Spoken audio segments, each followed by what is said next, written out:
كان ببداية الخمسينات وأنا في بداية الأربعينات لما تعرفت عليه. اشتغلت في سلك التدريس، أعيش في أمن وأمان ومبسوطة بحياتي. كنت أرفض أني أرتبط لسبب أني بحب الحرية، ما بحب أي رجل يتحكم فيي. تعرفنا في مكان عام وتغدينا سوا. الانطباع اللي أخذته عنه أنه إنسان مع حرية المرأة، بيربطنا شيء معين، أهداف معينة واهتمامات وحدة. زواجي كان زي أي بنت بتتزوج، عرس، حفلة، كله كامل. كنت مبسوطة، لكن في داخلي كان في خوف.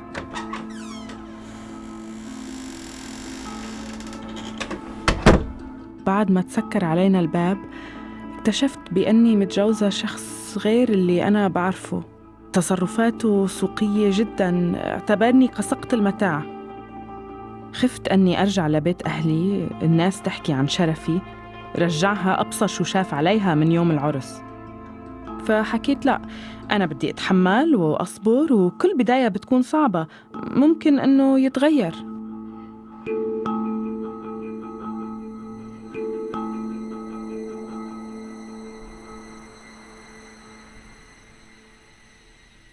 بلش يبتزني.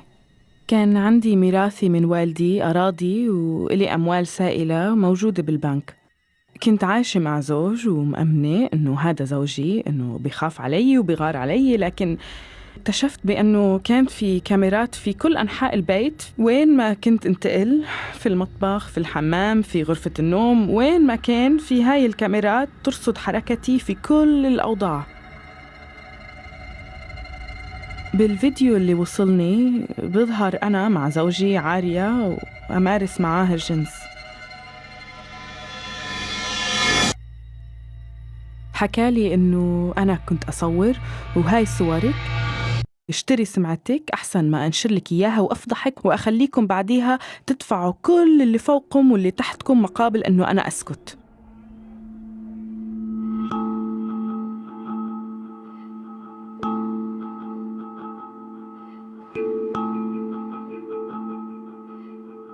أول فيديو وصل لناس مقربين مني بحيث أنا كنت معاهم. نفذ تهديده وما التزم بالمدة اللي أنا كنت حطاها حتى أعطيه اللي بده إياه. أنا محجبة أمامهم، فكيف إنه توصلهم فيديوهات إلي عارية؟ كنت مش مصدقة، صرت أصرخ.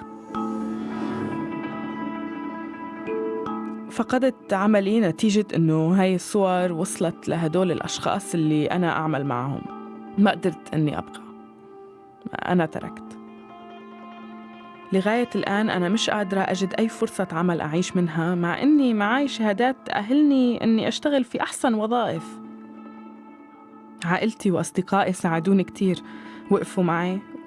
وصلت لحالي إنه ممكن إني أتخلص من حياتي حتى أخلص من عارهم. ما زلت أعيش برعب وخوف. بصحى بالليل مفزوعة، بيجيني هاجس إنه ممكن تكون هاي الصور والفيديوهات منتشرة على النت. بدخل على جوجل، بكتب اسمي سما سكس. الحمد لله الحمد لله إنه فضيحتي مش على نطاق العالم كله.